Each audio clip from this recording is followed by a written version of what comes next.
Au nom de la FNIC CGT, permettez-moi, camarades, de vous saluer, vous les salariés de Michelin, vous qui résistez, et de saluer votre détermination à vous battre, à combattre la politique de l'un des employeurs les plus rétrogrades de notre pays, grand fossoyeur d'emplois et recordman des bénéfices.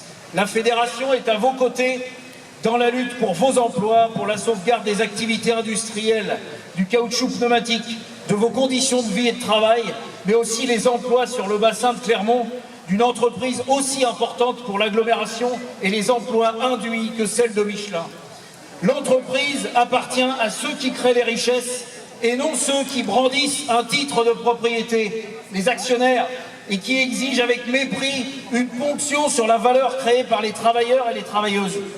Ces actionnaires suceurs de sang, vampires, qui n'hésitent pas à fermer des sites industriels entiers comme à Tours, à La Roche, à mettre des salariés au chômage, qu'ils soient salariés Michelin ou sous-traitants, intérimaires, précaires, les travailleurs des entreprises de services, des emplois induits par l'activité industrielle, tous ces salariés qui forment la communauté de travail que les patrons considèrent comme du bétail à former du profit pour les actionnaires.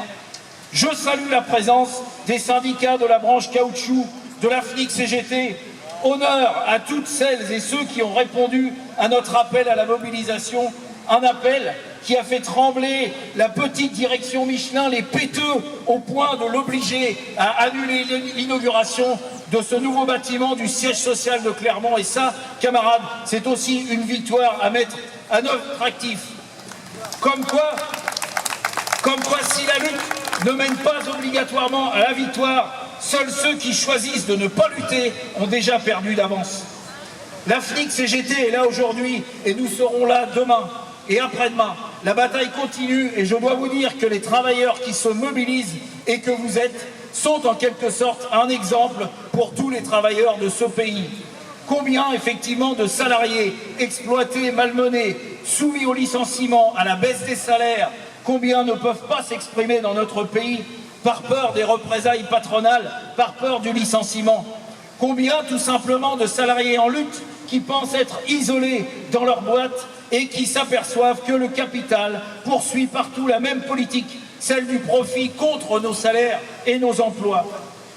Les patrons portent seuls la responsabilité de cette situation. Je tiens à le préciser car les médias ont l'habitude de renvoyer dos à dos les responsabilités de la situation des entreprises aux patrons et aux syndicats, quand cela n'est pas carrément la faute de la CGT de faire fermer les entreprises. Un déchaînement médiatique qui vise à casser chez les travailleurs toute idée de résistance, à discréditer ceux qui osent résister et à opposer les travailleurs entre eux. Honte aux patrons et aux journalistes qui colportent de tels mensonges et organisent le bourrage de crâne. Alors parlons de la responsabilité de Michelin qui voulait inaugurer en grande pompe ses nouveaux bureaux, se faire passer pour un employeur modèle, alors qu'il annonce, ça a été dit, simultanément 2300 suppressions de postes et des bénéfices à hauteur de 625 millions d'euros pour 2020, une augmentation du dividende pour 2021, et ceci après une année 2019 à 1,7 milliard de profits. L'arrogance de Michelin n'a pas de limite. Cette direction vous méprise, vous les travailleurs qui produisez la valeur dans l'entreprise. Car je rappelle, 625 millions d'euros, c'est 5 000 euros de bénéfices créés par chacun d'entre vous, chaque travailleur Michelin, une somme dont vous ne verrez jamais la couleur. L'arrogance patronale existe de la même façon dans la totalité des groupes de nos champs professionnels. Hutchison, Bridgestone, Continental, Dunlop, Aptar et d'autres, qui, pour ne citer que la branche caoutchouc, autant d'entreprises pour lesquelles sont décidées des cessions ou des transferts d'activités pour plus de profit, qui s'accompagnent de suppression de postes sous les formes les plus diverses, du licenciement à la rupture conventionnelle collective, en passant par le chômage partiel. Mes camarades, la France est sous-capacitaire en pneumatique et en caoutchouc industriel. La FNIC CGT l'a déjà démontré. Fermer des usines de caoutchouc, supprimer des emplois du caoutchouc, non seulement c'est un crime social, mais c'est avant tout un non-sens industriel. Les patrons portent la responsabilité, mais aussi les pouvoirs publics, que ce soit en matière de politique publique, avec l'austérité, qu'en matière de politique industrielle, où le gouvernement valide consciemment le dépeçage de notre industrie. Si moins d'emplois signifie plus de profit pour Michelin et les autres, ça veut dire aussi moins de salaires versés et donc moins de cotisations pour notre sécurité sociale qui va crever d'un manque de financement. Moins de sécu, c'est moins d'hôpital, moins de prise en charge des médicaments, donc moins d'accès aux soins gratuits. C'est un projet de société à deux vitesses, avec certains qui ont les moyens de répondre à leurs besoins et d'autres qui sont des travailleurs et des citoyens relégués en deuxième zone. Oui, mes camarades, la lutte est nécessaire. Le rassemblement ici présent doit nous donner espoir. Oui, nous sommes nombreux à prendre de plein fouet les effets de la crise du capital que nous n'avons pas à payer. Mais oui aussi, nous sommes nombreux et nous devons être plus nombreux à lutter. Nous devons nous battre, camarades, pour conserver nos activités industrielles sur notre sol. Nous battre pour conserver et développer l'emploi industriel, car sans industrie, pas de service public. Ce projet, c'est une urgence sociale pour chaque emploi direct, chaque emploi induit. C'est aussi une question de société. Ce que nous devons faire, c'est organiser et développer la convergence des luttes. C'est par ce moyen que nous imposerons autre chose que la maximisation des profits, autre chose que le sacrifice de nos conquêtes sociales pour gaver quelques individus. Nous avons besoin de droits qui nous permettent de résister d'abord, de gagner ensuite. C'est pour cette raison que la FNIC-CGT fait partie de ceux qui disent « stop au dialogue social, oui à la confrontation sociale ». Nous disons « arrêtons de nous attaquer aux conséquences des politiques décidées par nos patrons et notre gouvernement et engagerons le combat tous ensemble et tous en même temps contre la cause de leurs décisions, à savoir le système capitaliste lui-même.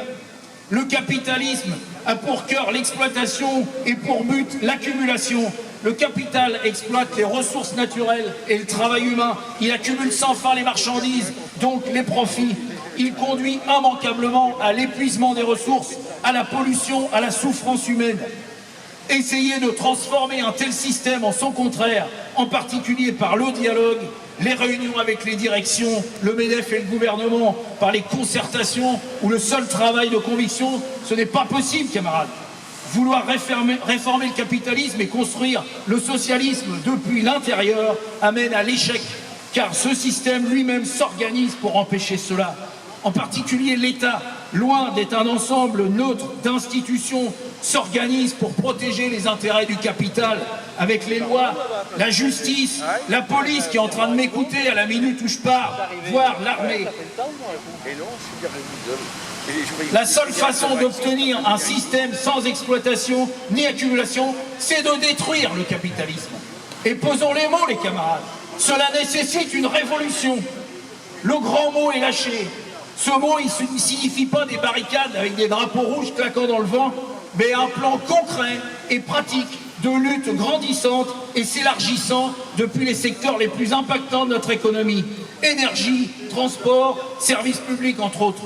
Il nécessite une calme détermination, une organisation et de savoir parfaitement ce que l'on veut. Nous savons ce que nous voulons. La CGT a un projet de société. Il doit être imposé et non négocié.